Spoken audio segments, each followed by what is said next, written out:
नमस्कार. सारंगखेडा परिसरात अवैध वाळू साठा, महसूल प्रशासनाकडे नागरिकांची तक्रार, चौकशीची मागणी.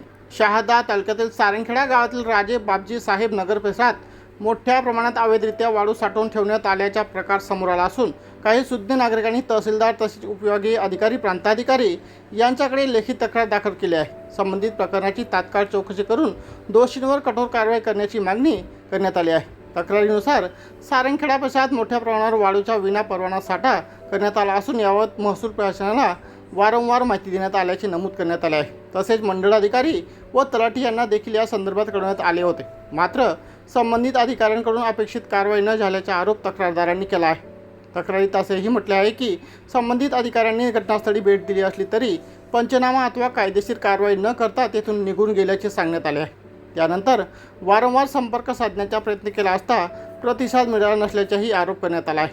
अवैध वाळू साठ्यामुळे शासनाच्या महसुलाचे मोठ्या प्रमाणावर नुकसान होत असल्याचा दावा तक्रारदारांनी केला आहे. तसेच गौण खनिज नियमांचे उल्लंघन होत असून संबंधितांना कोणाचे संरक्षण मिळत तर नाही ना, असा सवालही उपस्थित करण्यात आला आहे. तक्रारदार भारतसिंग गिरासे, राहुल कुवर, सुभाष कुवर आदींनी प्रशासनाकडे तक्रार दाखल करून पुढील मागण्या केल्या आहेत.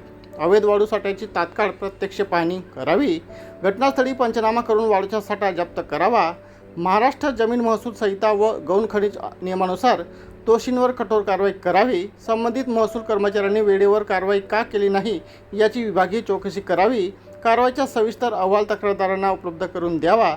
दरम्यान या प्रकरणामुळे सारंगखेडा परिसरात चर्चेला उधाण आले असून महसूल प्रशासन आता कोणती भूमिका घेते याकडे नागरिकांचे लक्ष लागले आहे.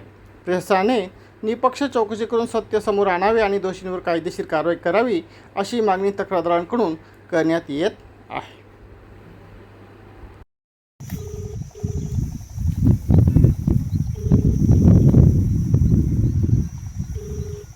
हॅलो, नमस्कार. जिल्हाधिकारी कार्यालय ना सर?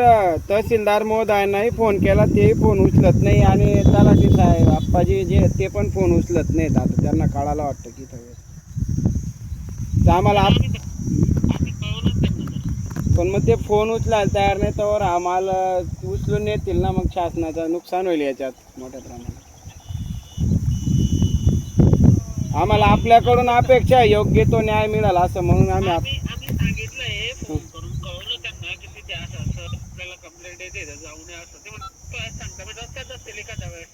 सर 1 तास होऊन गेला आणि फोन तरी उचलायला पाहिजे ना, कारण आम्ही किती वेळ थांबायचं, तर जरी तर आमच्या जीवालाही धोका असू शकतो ना. तुम्हाला एक नंबर देतो, थांबा. त्यांना गवटे म्हणून आहेत नायब तहसीलदार केला मी, त्यांचं कोणीतरी रिलेटिव्ह एक्सपायर झाले तर ते म्हणताय की तुम्ही दुसऱ्याला फोन करा. तिकडे आहेत का? हां, तहसीलदारांना लावला गेला का फोन? 2 फोन केले. मी व्हिडिओ रेकॉर्डिंग बी केली त्या कॉलची आणि आधी उचलला त्यांनी, माझ्या टीमला कळवतो, टीम बी आली नाही. आणि तलाठी जे सारंगखेडा गावाचे जे तलाठी महोदय आहेत ते आल्यानंतर उडवाउडीचे उत्तर देऊन ते चालले गेलेत फोटो काढून. आम्ही शासनासाठी सर्कल नानांचा फोन तर मंडळ अधिकाऱ्यांचा फोन तर बंदच येतोय सकाळपासून, ते महिने ड्युटीवर येत नाही. हो, थोडं प्लीज तेवढं करा, कारण शासनाचं याच्यात खूप मोठ्या प्रमाणात महसुलाचं नुकसान होतं.